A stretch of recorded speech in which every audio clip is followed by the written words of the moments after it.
Welcome to an inside look at Marvel's Avengers, presented by Intel. A multi-episode, in-depth look at how the team at Crystal Dynamics and Marvel Games work together to create Marvel's Avengers. Over the course of this series, we explore the development of this new vision, the passionate people and innovative technology behind it, and above all, the Marvel fans and their impact. But before we get into all that, we do need to cover one big item. How do you build a game when you can't be at a studio? To that end, how do you tell the story? Well, given the current state of the world, this is a very different style of series. In March, the entire studio had to put aside their controllers, put down their pens, and close the door behind them.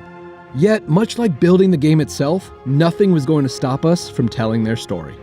We've had to improvise, change the way we interview the team and how we bring our story to life.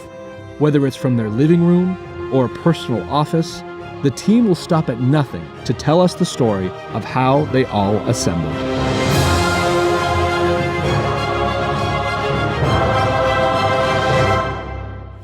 Comic books are the ultimate collaborative medium. A writer and artist team up to tell incredible stories. It's only natural that Stan Lee and Jack Kirby would use the idea of teamwork to bring together Earth's mightiest heroes in 1963 with Avengers #1. Creating a video game is a huge undertaking, usually involving many people. But the same idea holds true. Marvel Games, Square Enix, and Crystal Dynamics needed to come together to bring a new original Avengers story to life.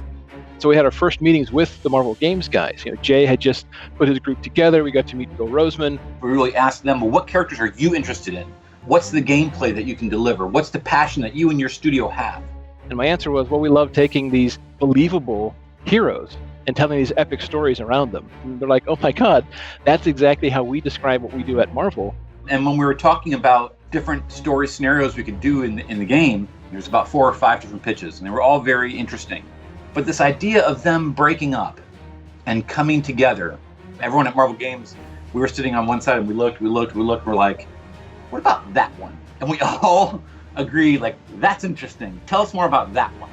Whether you're a writer finding Bruce's struggles, an artist reinventing Iron Man's armor, or an actor finding Miss Marvel's voice, anyone who's ever worked on an Avengers story shares the difficult but exciting task of reassembling Earth's mightiest heroes. They all share a legacy. Everything I work on starts with story. I was really inspired by that comic series Marvels, and that perspective from sort of that Phil Sheldon, the reporter perspective of these dangerous, powerful beings wreaking havoc versus superheroes. So what if the Avengers did this thing that was so unforgivable that society saw them as dangerous? The creative process was thinking about how would each of these Avengers react? And you see them doing different things. So Tony Stark, he basically goes back to his roots. He goes back to, his equivalent of the cave. Hulk really never comes to terms with it. So Bruce Banner's sort of stuck in this in-between state. And then you have Black Widow, who goes undercover. She's trying to figure it out from the inside. She infiltrates AIM. And then you have Thor, who puts down his hammer. He puts Mjolnir down at the base of the Captain America statue. Captain America is missing, presumed dead. To me, the Avengers are all about Cap. What if you removed him? The personalities that are held together by spit and glue, if you will, start to fall apart. And then you add on top of that a sort of charged ongoing conflict with the Avengers themselves. And, you have a very weakened Avengers.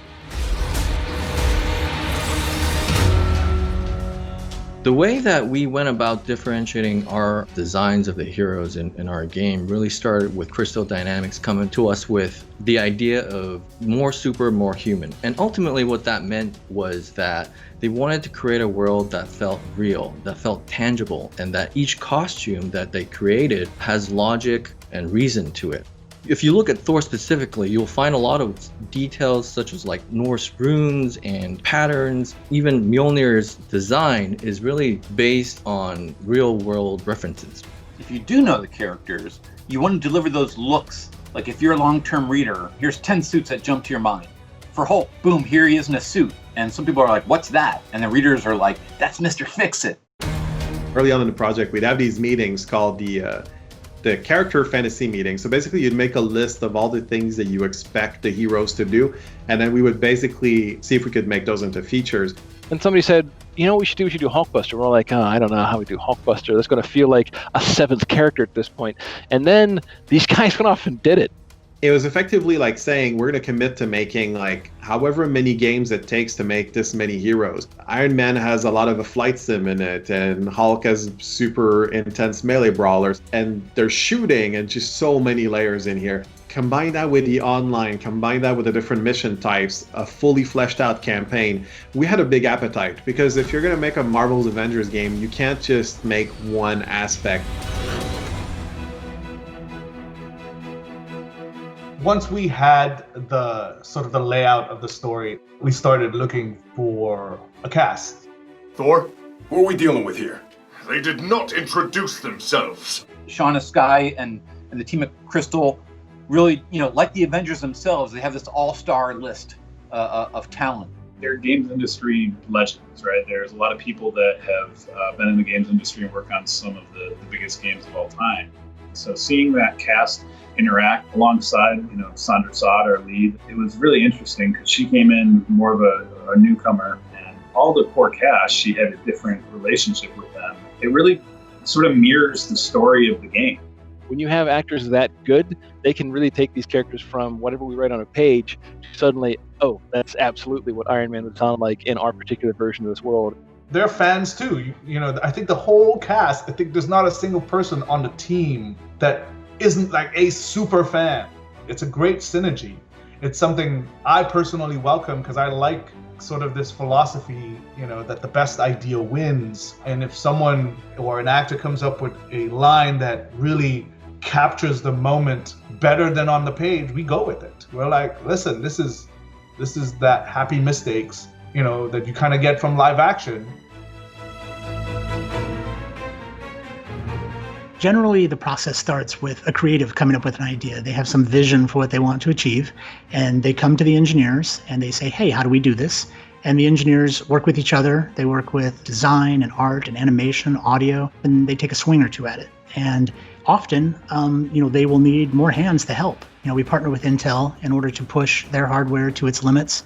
So one of the things that we've done from the get-go was to ensure that the gaming experience, no matter the platform or no matter the hardware, was you're going to have a great experience. So making sure that the game runs well on tens of millions of products that are already out there, to future-proofing the game so that as hardware is released, the game will scale to take advantage of the additional performance and hardware that Intel brings to market. So ideas like, sure, you can hit a car and the car might move on lower systems, but on a higher end system, if you hit a car, throw a car, it's going to break apart. We created a more advanced armor destruction system where you had pieces of armor breaking off of the robots in the game. And not just disappear either, having those pieces stick around in the environment. We had more advanced heroics where the Avengers themselves would exert forces on all those physical objects, and they would fly around the world in order to make, more interesting and exciting and tangible combat. And so small things like that makes the world come to life. And once it's there, you're never going to forget it. If you go back to other games where that's not there, you're going to notice it. Because of the current situation, we were all worried about, how this would work with everyone working remotely. It's amazing. There was no manual for how to do this when we were all told to go home. And we scrambled to find solutions to be able to continue to work together. Like I say, this is a game by fans, for fans. And I don't think anything could stop Crystal Dynamics from getting this game done. How do you reassemble the Avengers? Through inspiration. Being able to trust each other. Working together for the greater good. Heart. People believe it, they can achieve it. And so for us, it's believe. There's no other choice but to sort of assemble ourselves. As art teams to the IT teams, level design, gameplay, story, it's all one organism. It's our own real-world Avengers.